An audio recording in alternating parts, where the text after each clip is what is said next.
It doesn't matter where you're from, how much you make, or what you do. If you're watching this video, chances are you're trying to make something work in your life. Maybe even hustling toward a goal, a better body, career success, making 100K a month, a creative pursuit, or just trying to get your act together before another year passes you by.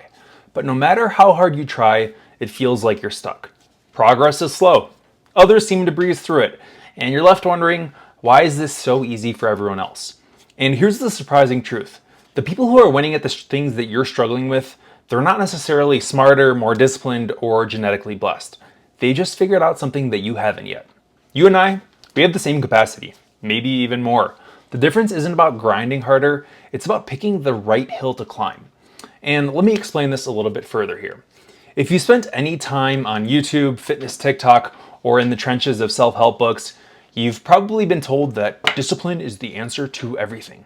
You want to succeed? Get up at 4 a.m. and grind. Do the thing you hate like it's your favorite pastime. Ignore your feelings, keep going, push harder. Discipline, they say, is doing what you hate, but doing it like you love it. In other words, pretend you enjoy spreadsheets, cold calls, cold showers, and running on no sleep until your heart believes in it. Fun.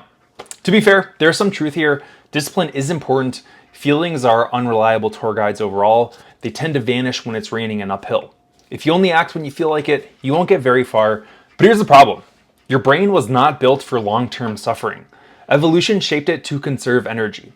Our ancestors weren't wired to voluntarily jog for 45 minutes. They ran if something was chasing them. Otherwise, they rested. They hoarded berries. This instinct didn't just vanish because you would have a smartphone and a gym membership. It's still there, nudging you toward what feels easiest, most rewarding, and least risky. So if just be disciplined feels like climbing a mountain with a refrigerator strapped to your back, you're not broken. You're just human. But what if there's another way? Here's a radical thought. What if getting results didn't require you to white-knuckle your way through life? What if instead of fighting your instincts, you learned how to use them? That's the part that no one talks about. Because while willpower works in the short term, it eventually runs dry, especially if you're using it on something that fundamentally doesn't fit who you are. Each of us have natural tendencies, inclinations, quirks, things we do instinctively, often without even noticing. And these inclinations, when used correctly, are your edge. Call them strengths, call them talents, whatever you want. The point is that they exist. Some people are naturally curious, others are insanely competitive. Some are responsible to the point of making checklists for their checklists.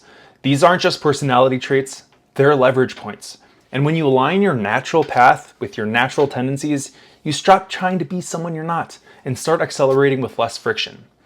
So apparently, we tend to associate talent with things like music, math, or sports usually. But talent isn't always glamorous. In fact, it's often disguised as the things people tease you for. Are you annoyingly persistent? That's a talent, especially in a role that requires a lot of follow-through. Do you worry a lot? You might be great at risk management. Even being stubborn can be a superpower in the right context, like pushing through a PhD or raising a teenager. Here's how this plays out. Imagine a kid who enjoys writing. Not because someone told them to, but just because they like it. They write a short story. A teacher compliments them. They feel good, so they write even more. Over time, they get better. Not because of raw talent necessarily, but because they repeated something they enjoyed doing.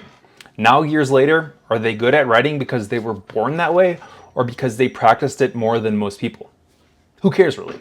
The point is, it clicked, so they keep doing it. That's how growth works. You find something that fits and you double down.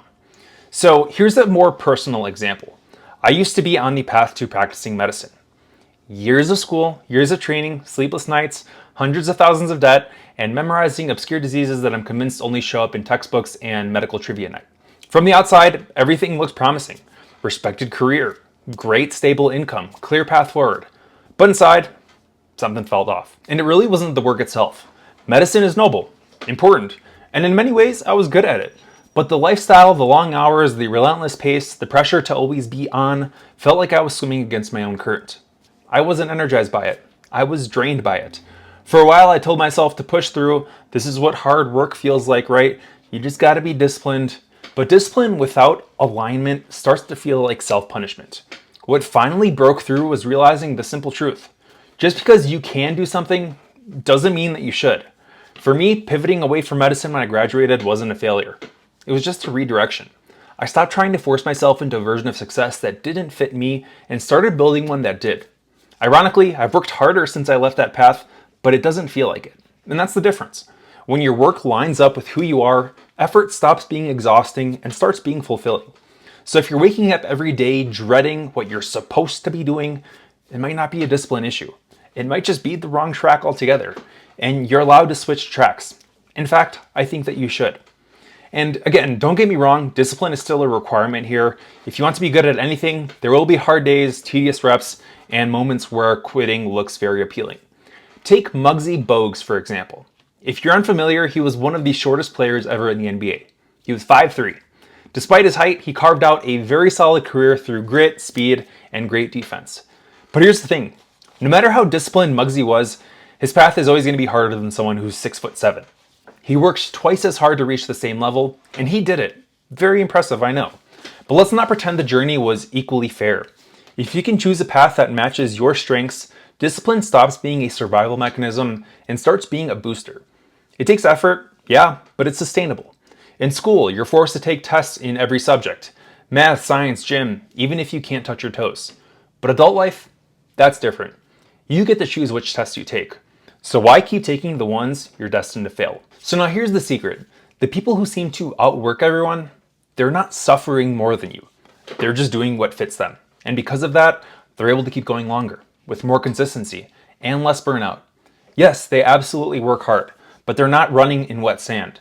When your work aligns with your strengths, feedback comes quicker. You feel more energized. People start noticing. You get compliments. You build momentum. And suddenly what looked like hard work from the outside just feels like normal effort. So, what now?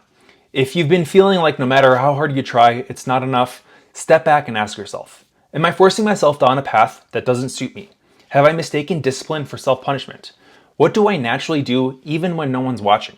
How would I live my life if I already had $10 million in the bank and was already living the success that I want to live? Start there.